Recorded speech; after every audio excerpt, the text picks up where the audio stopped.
Well, welcome to the church family this morning at Living Word. We've been sharing about overflow, and I'm going to ask them to put my picture on now, the back, if they've got it. And can you see it there? It's waterfalls flowing down from one waterfall to the other. And I'm going to share just a little bit about that in a moment. But if you haven't yet heard about overflow, this is the third message that we've shared. You can go watch it on YouTube. Last week, Pastor Joseph shared an amazing word about the 3 levels of where you find yourself on the journey to overflow. And it's really practical. And I want to encourage you, go and listen to it because it's important to get it into your heart. Now, this morning, my grandson Caleb came early to our door to come to church. And he was wearing a T-shirt in the cold. And he had a gun. And he had a sheath with 5 knives. So I was wondering, saying to God, is he my backup plan? if they don't listen to the message, I'm calling Caleb. It was very funny, you know. But some people come to church with their Bibles. He comes with a gun and 5 knives. Say to somebody that overflow comes from above. Can you see where that water is flowing from?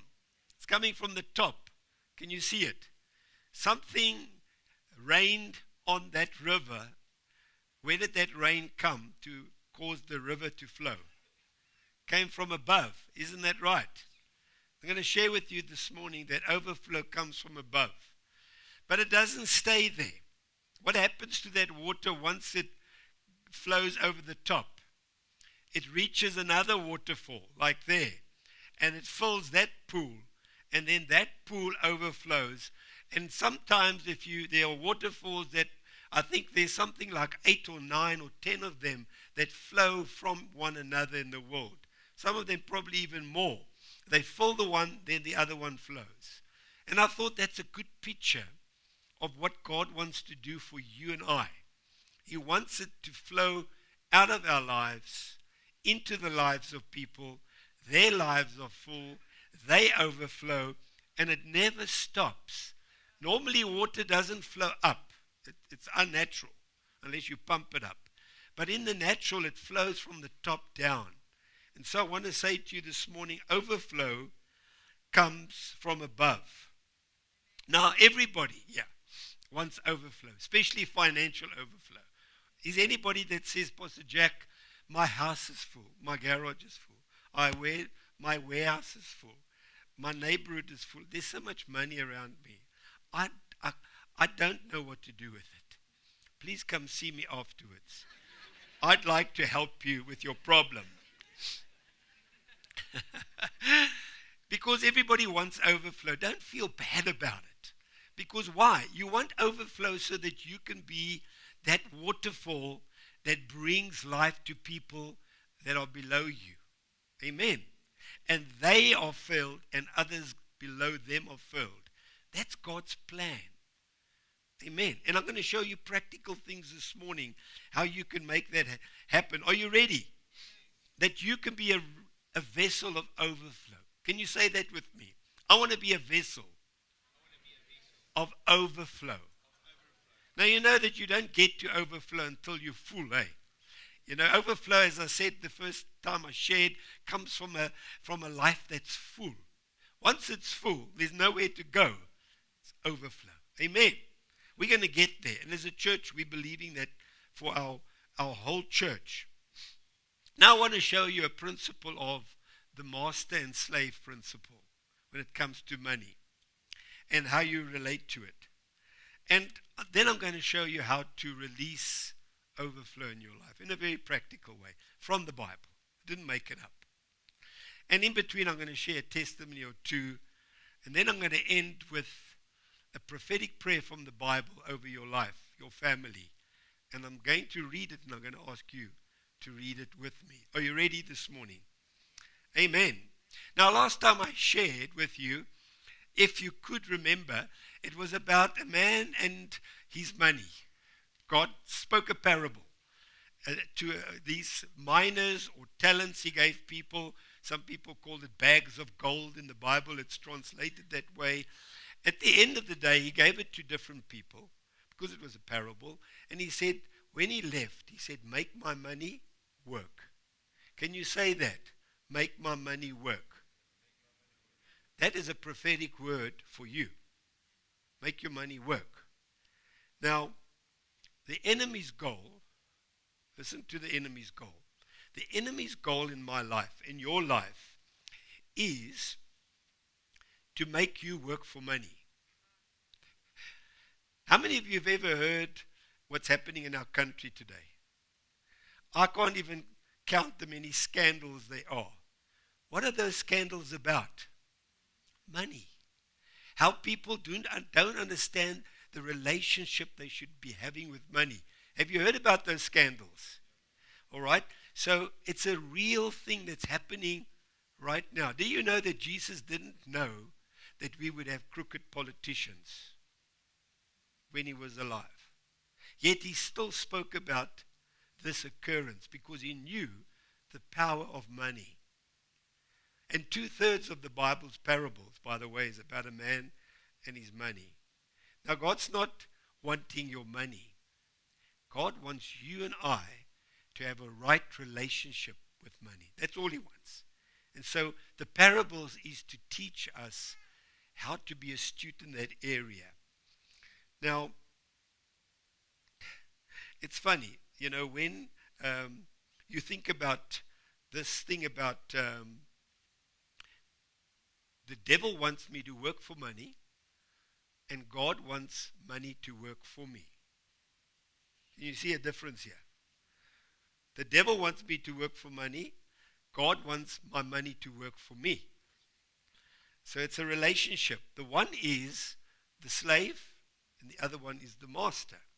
God wants you to be the master over your money. The enemy wants you to be the slave of your money. It's called the master-slave principle. And I'm going to show you how it works in a moment. Can I read a scripture? Proverbs 10:16. I write the scriptures down so that I don't have to look back. You can look there. And I can read them here. This is from a New Living Translation. The earnings of the godly enhance their lives, but evil people squander their money on sin. Isn't the Bible so real? Thousands of years ago. It could have been written about South Africa today.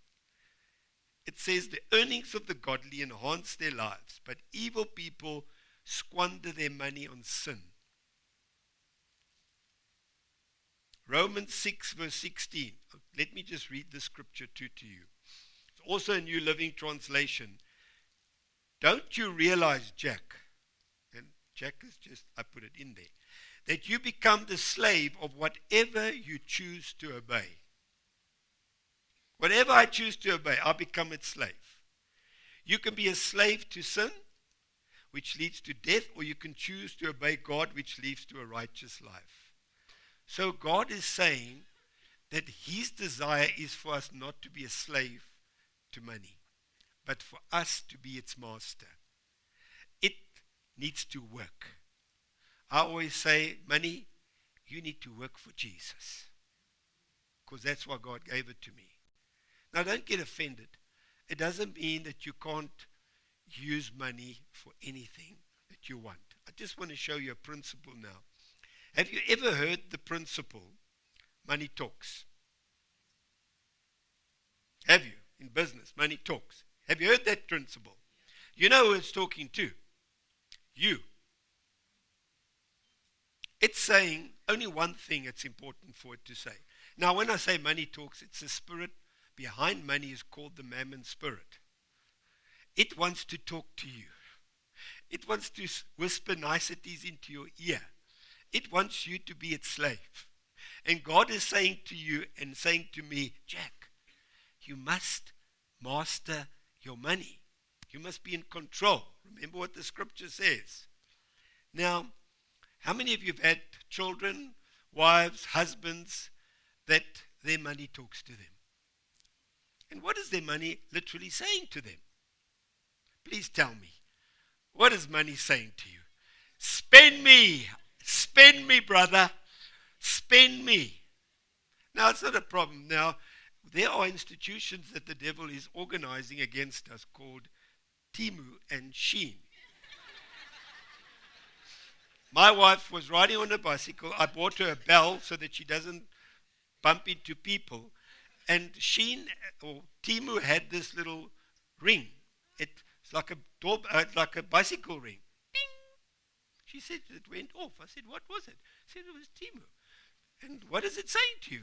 It's saying there are free gifts in your offering, in your basket, waiting for you. I mean, that's very, very enticing. Just your money is saying to you, spend me. Now I have grandkids. And as soon as they get money, what do they want to do? They want to spend their money. So it starts from an early age. Now, the problem with money is it over-exaggerates its worth. Let me give you an example.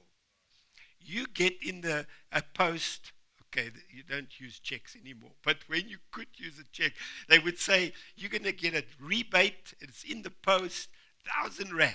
Now you get excited, you tell people, I got 1,000 rand. Now when you get that 1,000 rand, it's an asset in your life. You know that, eh?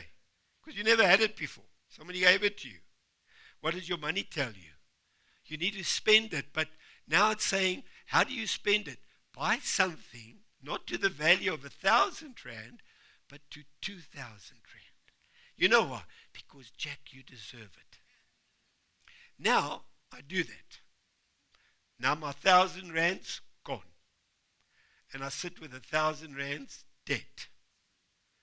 It's turned from an asset to a liability in one transaction. It's gone. Have you ever heard people, they never want to spend the money they've got. They always want to spend more. Because the devil wants, or that spirit behind money wants us to make debt. Why? Because then we become the slave. And it becomes the master. Remember, whatever you yield to Jack and you decide to obey, it becomes your master. You become its slave. So, I want to help you this morning with a very practical way how to deal with those voices when money is speaking to you. One of the ways that you can help make money work, just one, it's not the only way, it's one way, is when you give it by faith to God, into His kingdom. Now you're all excited about that, but I'll share a testimony with you about this church. We were building Treasure Tots, or we were trying to, didn't start. We bought the land, we're a nursery school, and we had a project like Generation Next, and we had told people, please give towards, we want to start that building, we're going to reach children, which we did. And we had saved this money. And there was a missionary couple that came, somehow somebody invited them, we had to our church. I think they were working in Kenya, if I'm not wrong, amongst nomad people. I think Rendile, I'm not too sure. They were camels, and these people had never been reached. And so they were reaching them, they were getting saved, and they built a school. They were building a school for their children. You know, it was a real mission project, but they didn't have enough windows. They didn't have money for windows and the doors, and I think some of the roof. And while I was sitting there, God said to me, why don't you give the money that you guys have saved to build Treasure Tots? Why don't you give it to those missionaries? And I thought, God, I'm going to make a lot of people angry because they thought they were investing there. And now you're saying invest there. And so I spoke to the elders, and they said, it's fine. We gave all the money we had saved as a church to that project. Now let me just tell you, when you drive out this morning after you've had your coffee and prayer and whatever, you'll see that that building of Treasure Tots across the road's built. Because we weren't wasting money, we were investing money. You see, we were investing because God knew there was greater things to come. So, and we've done that many times as a church. Why I share that is because people think, well, it's just us that must do this. What about the church? Yes, the church has been doing that. That's why we're blessed. And so I'll share a personal testimony about how you can make money work in my own life so that you're not offended. Because I see some of you have got a scowl. Just turn to somebody and say, just smile, man. Smile. Smile, man. Smile. Come on. Now, I had this, I bought Shani, my wife, a car, 4x4. It was a little blue 4x4, 1000 cc. It was like the first Jimmy's, but just very, very basic. And it was a wonderful, it had mags, white rims. I loved that car. Although I bought it for secretively my car. Unless they ever told her. And she loved that car. It was economical. It was like a motor, it's like a lawnmower motor. But it was a proper 4x4. And I remember we went to Heidelberg. We got it. It was in immaculate condition. My kids, I took them to the dam with that. They went skiing. And one day I was just minding my own business. I remember that day clearly. I was not far from here at PG Bison when it was still here. I was buying some wood and it was cold, I remember, and I was standing against a wall waiting for the sun to warm me up and waiting for the forklift to come load this wood. Nobody was around me. I was minding my own business. I wasn't singing in tongues. I wasn't reading the Bible. I was just waiting for the sun to come out, and it did.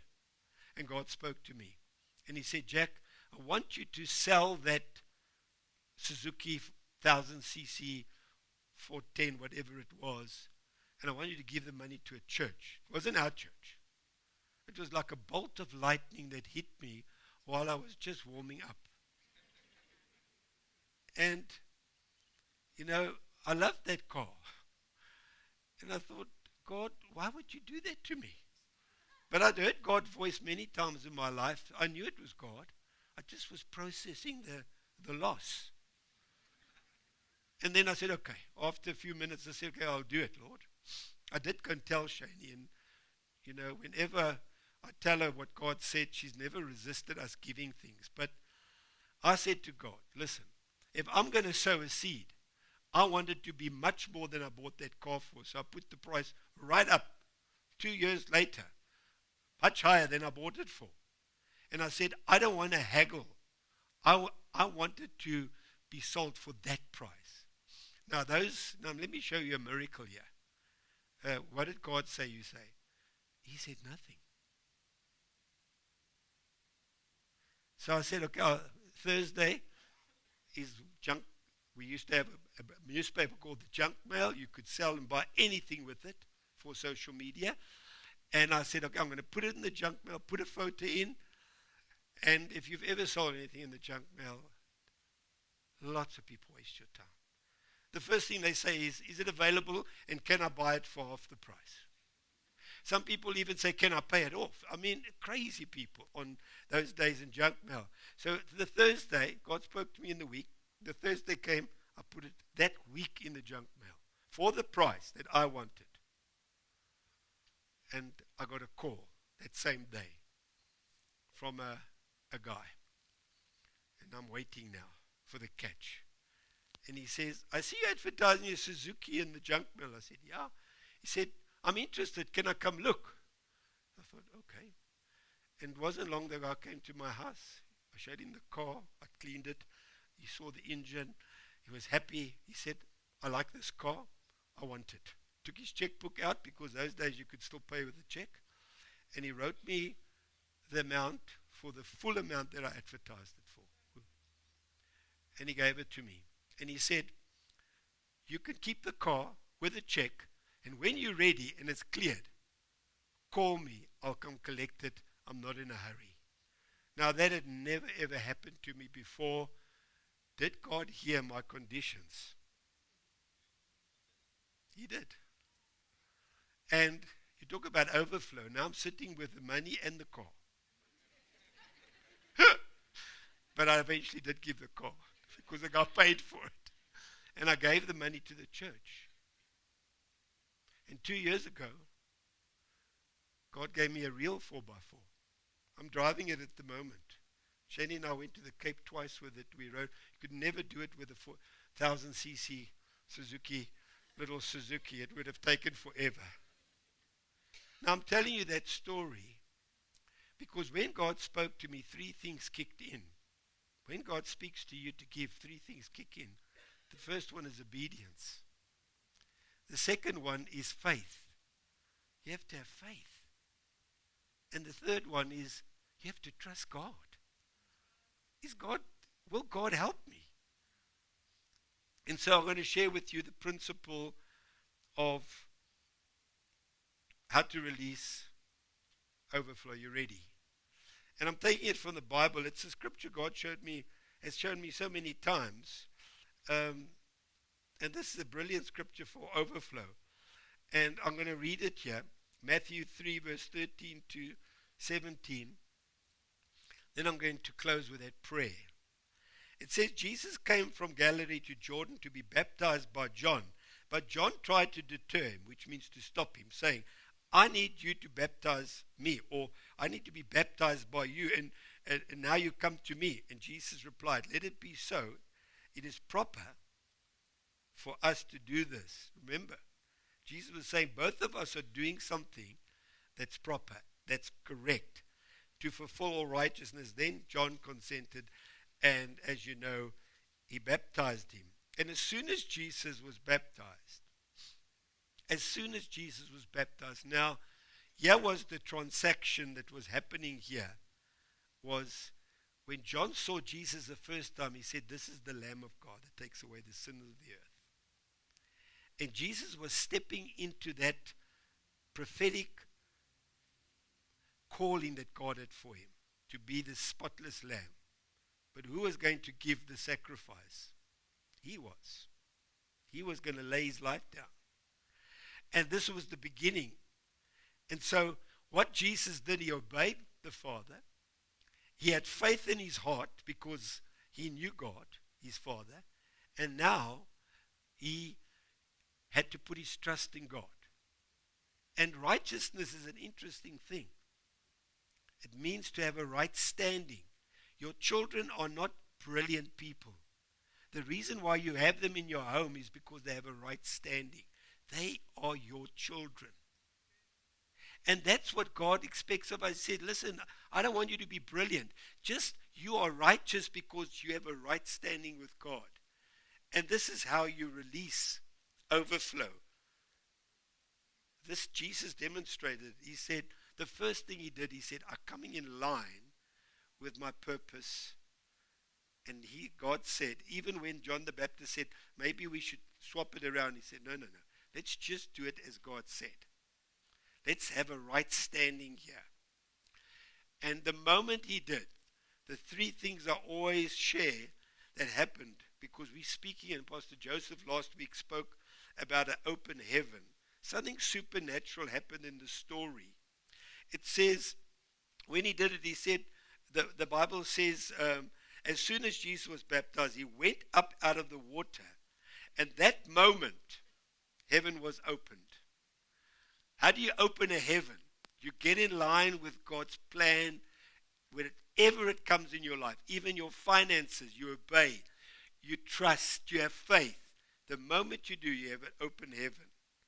And not only that, the Holy Spirit came and rested upon Jesus. Every time you and I are obedient, we open a heaven, and not the devil comes down, not a demon. The Holy Spirit comes and gives us that peace, that we've done the right thing. But it's not enough. The Bible says there was a voice that said, God said this from a voice. He said this about Jesus. He said, and the voice from heaven said, through this open heaven, this is my Son who I love, and with him I'm well pleased. Now, whenever you obey and I obey God, when it comes to our giving, or anything we're lining up in God's purpose, he says, Jack, this is Jack, and you can put your own name in, whom I love, With him, Jack, I am well pleased. Isn't that amazing that God could say that about you if you line up in his purpose? Isn't that amazing? So next time God says, do that, just watch a window open. The Spirit of God come down and see a voice saying to you, well done. I want to close with this prayer. Can you stand with me? I want to first read it to you. It's from an English Standard Version because I just wanted to make it easy. It's from Isaiah 45:8. I'm going to read it to you and then I want you to repeat it with me. Is that fine? Just let me read it first. Can you close your eyes and open your hearts and maybe lift up your hands and just say, Lord, I receive this. Can you? Remember that blessing comes and overflow comes from above. Shower, O heavens, from above, and let the clouds rain down righteousness, right standing with God. Let the earth open, that salvation and righteousness may bear fruit. Let the earth cause them both to sprout. I, God, or I, the Lord, have created it. Overflow. Can you pray that with me this morning? Okay, are you ready? Shower, O heavens, from above, and let the clouds rain down righteousness. Let the earth open, that salvation and righteousness may bear fruit. Let the earth cause them both to sprout. I, the Lord, have created it. Amen. Let's give the Lord a hand this morning.